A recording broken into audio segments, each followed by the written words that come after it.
Hello, my name is Andy and I am the Village Idiot. I'm armed with a car and a GoPro and an unhealthy amount of time on my hands. I'm using that time to attempt to visit every civil parish in England. You're watching the Harrogate series. Harrogate is a large borough, one of the 11 districts of North Yorkshire. It's got 139 civil parishes. Which one are we in this episode? Welcome back to Harrogate, everybody, where the sun is out. It's a miracle, would you believe it? It's been ages since the sun's been out in this place. So yeah, hopefully things are going to look really, really good today. When the sun's out in Yorkshire, it always seems to hit different to anywhere else. So hopefully this village will certainly be one of the best I've ever covered up here. Who knows, let's see. It was certainly good enough for football manager David O'Leary. He used to live in this place. Welcome to the parish of Sicklinghall.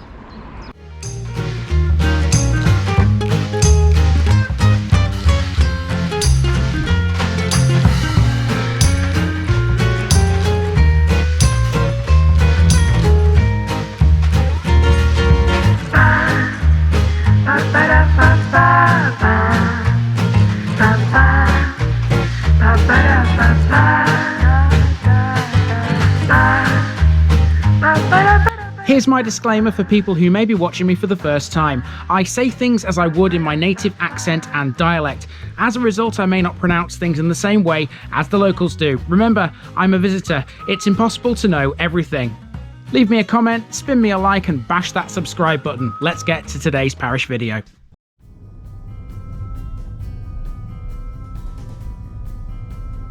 Sicklinghall, nook of land at Sicil's place. This week in Harrogate, we're beginning a run that will complete the area directly to the south of the town itself, and we do so with Sicklinghall. A small village nestled deep in the heart of the Yorkshire countryside, Sicklinghall is an important religious place, especially if you're a Roman Catholic. The land in the area was once all owned by the Middleton and Scott families. Indeed, the Scott name can still be seen here by way of the local pub. Sicklinghal's association with the Middletons is all to do with Stockeld Park. The village was once the estate hamlet. Although Stockeld is within Spofforth's boundaries, the parish does contain its own grand house, Wood Hall, which is accessed via Linton. Sicklinghall village occupies a former coaching road that ran between Harewood, Wetherby and Harrogate, and it's a linear settlement that stretches east to west for around half a mile. Its two extremes can be defined by ponds at either end, and between those are a collection of fabulous Yorkshire stone houses and quaint little cottages. Sicklinghall has two churches, a school and a village hall, as well as the pub. Some famous people have lived here. Although people are friendly in these parts, not everyone you may meet is actually alive. Get ready for some ghostly tales as we explore this one.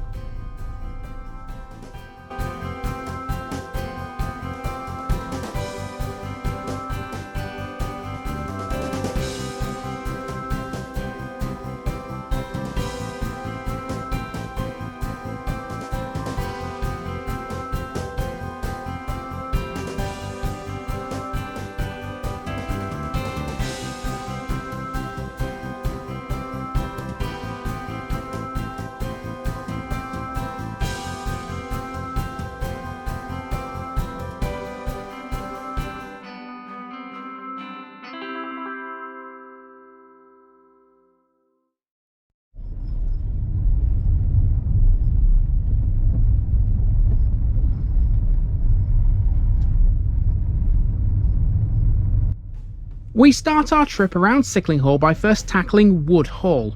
This is a hotel and spa which lies to the south of the village. By road, it's not actually connected with Sicklinghall. To get to it, you have to drive through Linton, the extremely affluent village we met in the Cheltenham episode back in the Leeds series. Wood Hall is every bit as exclusive a hotel as Linton is a village. It has an interesting history. Back in Norman times, Wood Hall was associated with Hazelwood and the Vavasor family, who we spoke about at length in the Selby series. The original Wood Hall in which the family lived was on the banks of the River Wharfe. During the Civil War, Cromwell's army destroyed the buildings and threw the stonework into the river. Some was recovered and reused in the modern building, which was erected in 1750. It was designed by York architect John Carr and became the home of the Scott family of Leeds, who owned Sicklinghall at that time. The house passed through multiple family members and was leased in 1910 to a woolen manufacturer from Morley. Wood Hall remained a family home until 1935, when it became a boys' prep school. Well-known Yorkshire families sent their sons to the school, including Sir Len Hutton, the Yorkshire and England cricketer. Wood Hall has a religious significance too. In 1966, Woodhall became the first pastoral and ecumenical centre in Britain, counting Mother Teresa among its first visitors. Around the back is the Carmelite Monastery, continuing its religious association to this day. Woodhall also hosted refugees who arrived via boat after the Vietnam War. Sicklinghall's locals helped with clothing and other essentials needed by these people who had lost everything. Since its opening as a hotel, Woodhall has had some other changes. The courtyard wing has replaced the stables and outbuildings to the west of the main house, and in 1992 a further wing was added to incorporate a spa. It's all owned by hand-picked hotels, and its guests create the next chapter of what is already a fascinating history.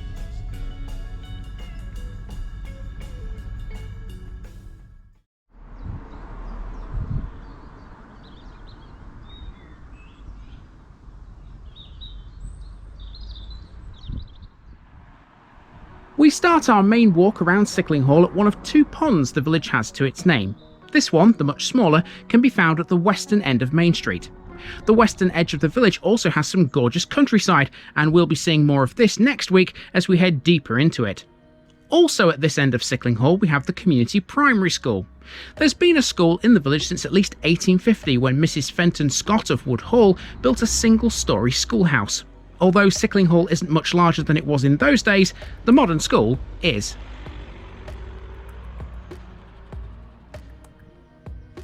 From this point eastwards, Sicklinghall is a gentle downhill amble. Both sides of the road have plenty of stone cottages which front Main Street, giving them real curb appeal. The whole village is just vintage Yorkshire, and it's no wonder that many film stars and TV and sports personalities choose to live here. Religion plays a key role in life here. This is the Anglican Church of St Peter, which holds regular services and it's open for private prayer. The foundation stone of the church was laid on September the 12th, 1881, and a year later the building was dedicated for worship, having cost £600. The church was founded by the Scott family of Woodhall. Sicklinghall has two churches, however. As well as this, there's also a Roman Catholic church further down the hill. This one's churchyard features a notable grave, and it belongs to Sir Robert Ogden. He was, at the time of his death in 2022, one of Yorkshire's richest men. He built his fortune via quarrying, mining and property development. He jointly owned the former Cheltenham Gold Cup winning racehorse Seymour business. Ogden was a charitable man too, notably giving to those connected to palliative care for cancer. Ogden wasn't a Sicklinghall or a Harrogate native. He was born in Bradford, but as we've already learned, this is an extremely affluent area, so if you can afford it, why not pitch up here? This next section will take us around the back of Main Street via Back Lane, and it will showcase some of the property available to you in this part of Yorkshire.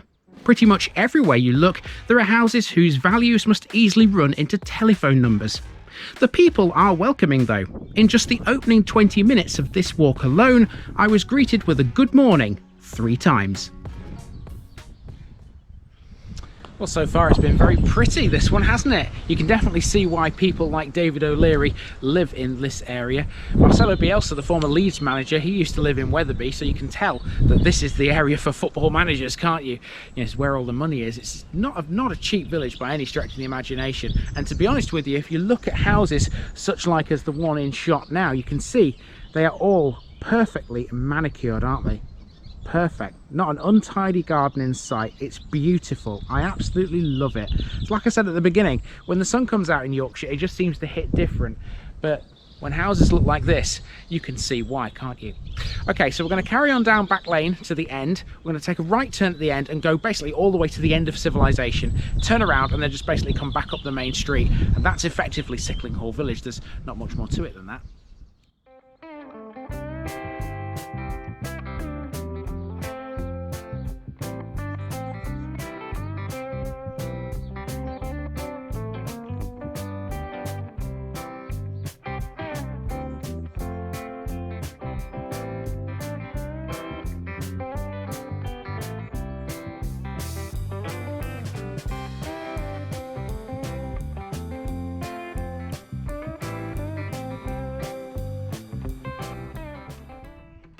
Now back on Main Street, at the end of the road is the second of the 2 ponds.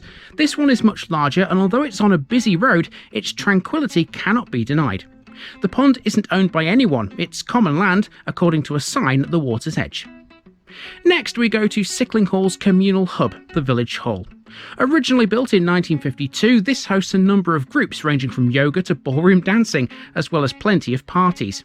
Extensively refurbished in 2014, this bright and airy building is even equipped with a wonderful terrace which opens out onto a garden.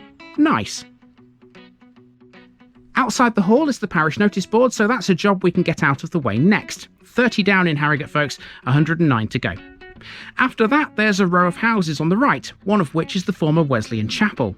There is no Methodist chapel in the village now, although Sicklinghall does have access to one at Kirby, around a mile or so to the west. We continue in that direction next as we start to head back towards the village centre.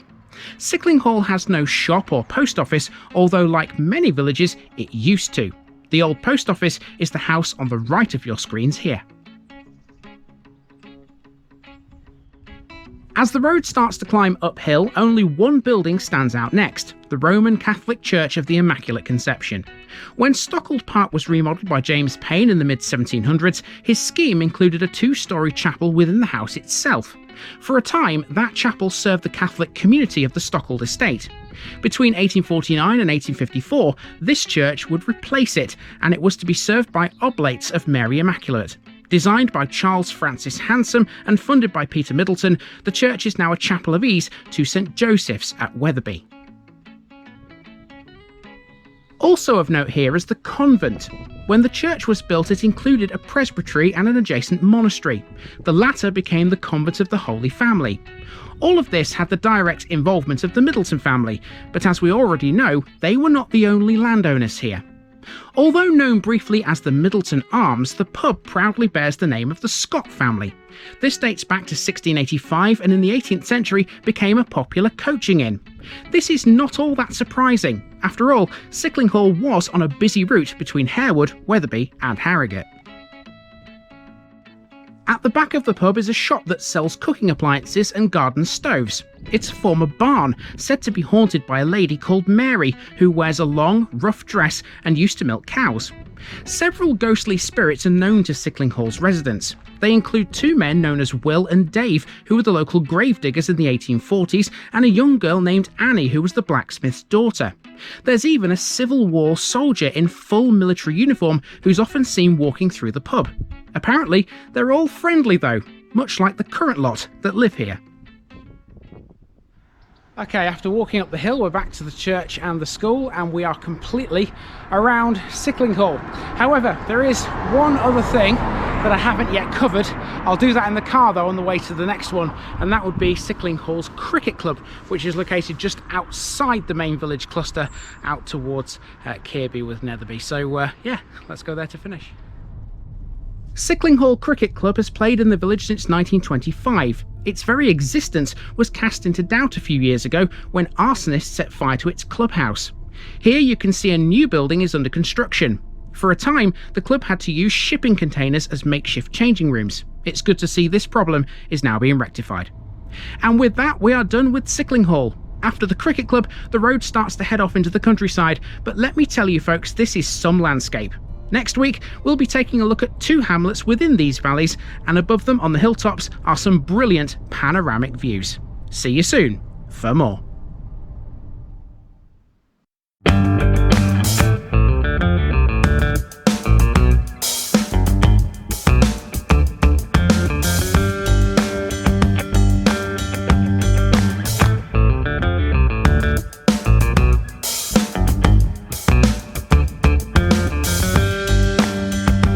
Thanks for watching this video, folks.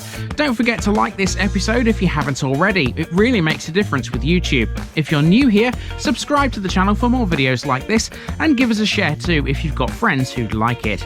You can find all the links to my social media accounts below, as well as my Buy Me a Coffee page where you can donate to the channel. Also, if you've enjoyed this episode, have a look at some more videos in this series. Until next time, I've been Andy, also known as the Village Idiot, and I'm out.